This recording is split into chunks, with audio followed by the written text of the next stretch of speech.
We are on the fifth commandment today, which is you shall not murder. Hey, it's Amber, wife, mother, type A child of God. Here are little things we look at everyday issues from a biblical perspective with one simple goal, to know and love God more. Thanks for listening.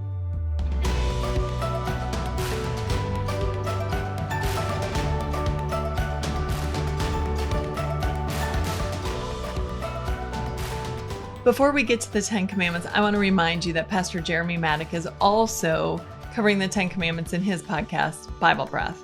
If you haven't heard Pastor Jeremy teach, you should know that he is incredibly gifted at taking really hard concepts and breaking them down into easy to understand bite-sized pieces. So it'll really add a lot to your study of the 10 Commandments if you listen to him. So just check out the episode notes and we'll put a link there to send you right on over. Now, I learned a lot about this commandment from Luther. He has a lot to say about it. But first, we're going to start with Jesus' teaching. So in Matthew 5, verses 20 to 21, he explains this. You have heard that it was said to the people long ago, you shall not murder, and anyone who murders will be subject to judgment. But I tell you, anyone who is angry with a brother or sister will be subject to judgment. And anyone who says, you fool, will be in danger of the fire of hell. So Jesus said, it's not just about, stabbing someone and murdering them. That's not at the heart of this commandment. It's about being angry and the things that we do in our anger to destroy other people. So what are those things? Well, have you ever talked behind someone's back? So somebody does something to you and you make sure that everyone you know knows what they did. That is destroying their character. Why is that a bad thing? Well, listen, don't we all do things that we're not proud of? We all sin all the time. What does the Bible tell us we're supposed to do if somebody sins against us? We're supposed to go to that person and talk to them and explain how you felt, how that hurt you.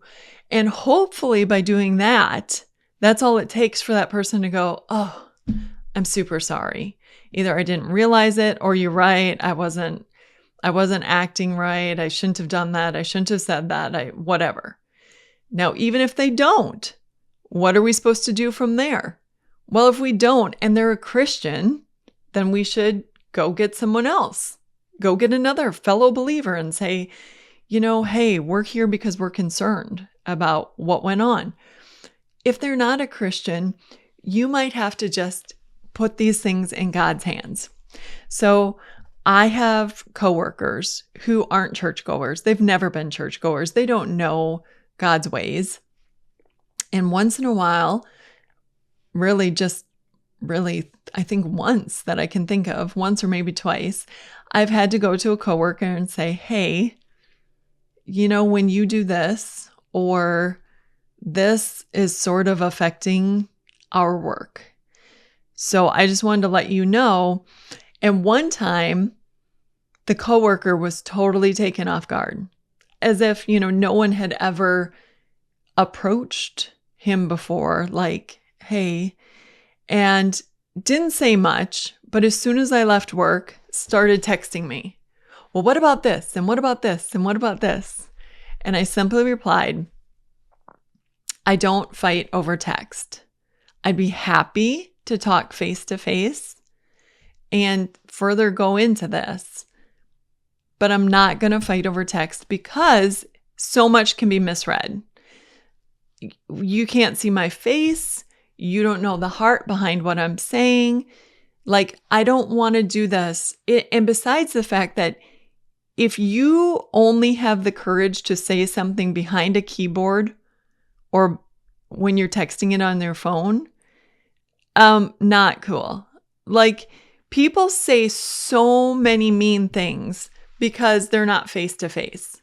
My guess is you would never say it that way if you were looking the person in the eye, because you would know that they're a child of God, that this is a person. Why would you talk to them like that if you were looking right at them? I don't think most people would, but we get all this courage when we're in our own homes or in our own room or away from people, that we can just da da da da da da, and then, if you aren't going to say it face to face, don't say it at all. There's no reason for that. So anyway, the point being that this commandment really gives us an approach to deal with people who we're not getting along with. So clearly, we're not supposed to stab them, shoot them, kill them, strangle them in any way, shape, or form.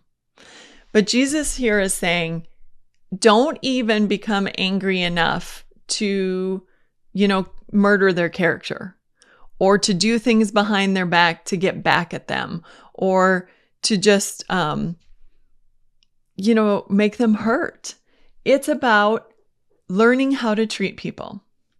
So Luther says that in this commandment, God, like a kind father, steps in ahead of us, intervenes, and wishes to have the quarrel settled, so that no misfortune comes from it and no one destroys another person. He would protect, set free, and keep in peace everyone against the crime and violence of everyone else. So God's will in this is to teach his children. Let's face it, people who aren't Christians aren't paying attention to this, right? We see this all around the world. If you have access to a Voice of the Martyrs, I get that newsletter all the time, and it is absolutely breathtaking to me, the things that Christians all around the world endure. Pastors are murdered. Women are taken from their home. People lose their employment, their houses, their families disown them. They're misfits in society because of Christ, because they have chosen to be Christians, and the government or the ruling religion of the day where they're at won't accept that. And this commandment, when violence is brought on them, this commandment shows us how we are to respond in those circumstances. Can we get angry? There's righteous anger, of course. It's not right. But who is behind these actions? Who is spurring these people to kill, to maim, to persecute, to destroy? Who's behind that? Satan. So it's not that we need to get angry and livid and take revenge on the person. We need to realize we're in a spiritual battle. And spiritual battles are won on our knees with prayer. A lot of times these people don't even understand that they are under the influence of Satan. They don't know anything. They're angry. They don't know who's spurring that to them into that. They're in a phase of thinking that what they're doing is right and good. They're zealous for what Satan is spurring them to do. So instead of seeking revenge, hating them for what they have done, we ought to be praying that God would open their eyes to the truth and come to the knowledge of the truth, that they might be saved. We ought to be praying that Satan's influence in their life is brought down, that he no longer has any control over them, and that these groups and these governments and these countries become gods instead of Satan's. So it's not about what do we do in a society, how do we live in such a way that people aren't killed. This is a commandment that the government can use. The government has the power to punish evildoers. So when people do kill other people, this commandment gives the government the power to say, that's not okay. You shouldn't murder people. You shouldn't take a life. But it's deeper than that. It's about all of us in our everyday lives. How are we to deal with the people who wrong us, who hurt us, who are constantly persecuting us, making us feel like we can't do anything right, or getting on our nerves. How are we supposed to deal with those drivers who cut us off in traffic? Jesus said, don't even get angry. Don't even call them a fool. Don't be calling them names. Don't be doing that. Instead, we can pray for them. Instead, we can return their anger and their actions that hurt people. We can love in response to that. Now, not only is this about not responding and trying to take revenge, except for if it's a government and they have the authority to punish, but it's also about us doing what we can to help somebody else out. So if we hear somebody talking badly, defaming another person, putting them down, destroying their character, and we have the option, we have a voice, then we ought to be saying, wait, hold on, no, that person's not here right now to defend themselves. I don't know the other half of the story. All I know is what you're telling me, but I know that there's always two sides to the story. That sounds horrible, but I think this conversation would be better if it was between you and this other person, and you guys get to the bottom of it or figure it out. And if you need somebody there to help and to moderate, you let me know, but that's not okay. It's also about us helping our neighbors, helping our friends, helping other people. When we have it in our ability, when we have the ability to help, Luther says it's like seeing someone drowning or in a fire, and we're walking by, and we can either go, oh man, I've got to go help this person, or we can turn a blind eye. And God is saying in this commandment, we can't turn a blind eye. We ought to help those who we have it in our power to help. We ought to help them, and not only physically, which is super important, and that is what this is saying. If your neighbor needs help with something, go help them. But also spiritually, because we have the hope. We know how to get to heaven. So at the end of everything, yes, you can go help your neighbor, dig up their garden. I'm trying to think of the till. My husband has a tiller. So, if your neighbor doesn't have a tiller and they want you to come till their garden, you can do that. And that's great. But when you also know Jesus and you know that salvation comes through him, boy, pray for the opportunity to go beyond even that. Now, just a quick reminder that who's your neighbor?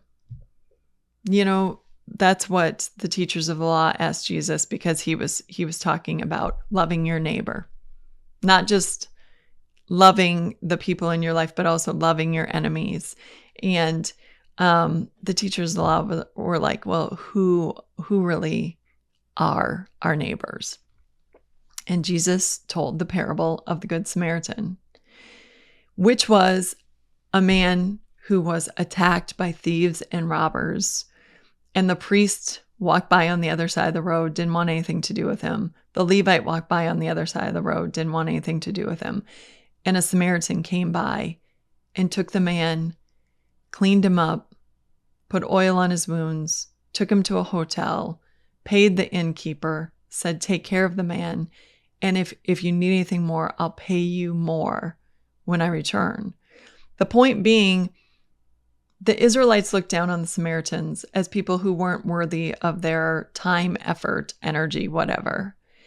And Jesus was showing in this parable that we are to love everyone we come in contact with.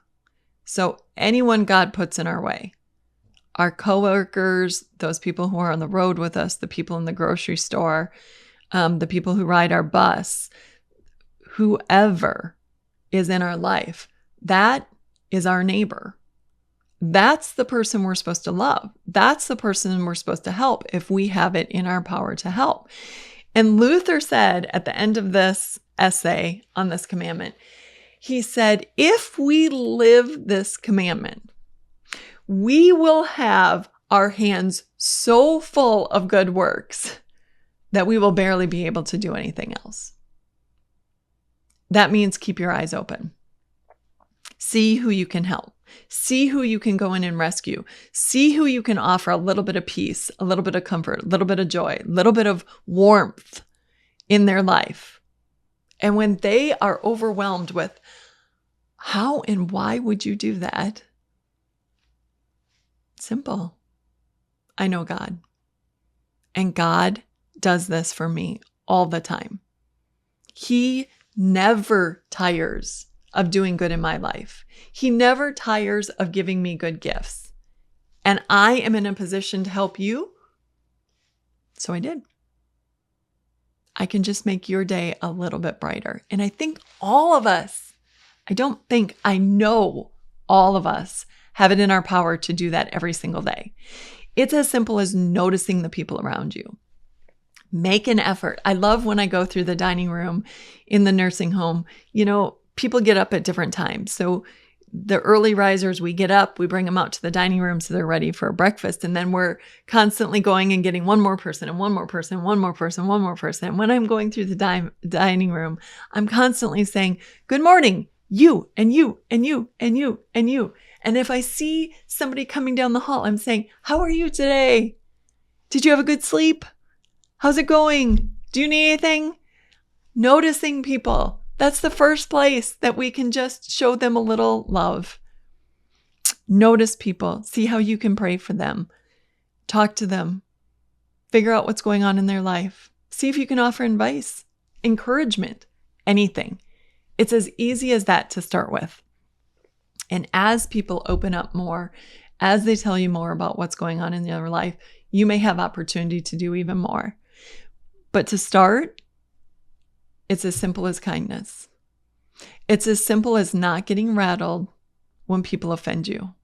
A lot of times, hurt people hurt people. So it's not even about you that they are, lashing out. It's about what's going on in their life. So if we can, instead of reacting when somebody does something terrible to us, when somebody goes off and yells at us or like I said, that road rage or whatever, if we get a chance to just say, hey, how you doing? What's going on in your life? A lot of times we'd see, I'm not getting along with my spouse, or I haven't been feeling well, or, okay, now we're getting to the issue. Let me pray for you. I get it. I've been in seasons where I wasn't getting along with my spouse. I've been in seasons where I was sick for a long time. I get it. It's frustrating. Have a good day. I'm going to be praying. It's as simple as that, people. We can all do that. Lots to think about with this commandment. Lots of good stuff. This has been Little Things, because in God's kingdom, the little things are the big things. Tune in next week when we're going to be talking about the sixth commandment, which deals with marriage. And by the way, I've told my colleagues, C.L. Whiteside and Pastor Mike, that I would not be having any episodes on sex, and now I get to eat my words. Because it's hard to talk about marriage without at least somewhat mentioning sex. So there you go, sixth commandment next week. See you then.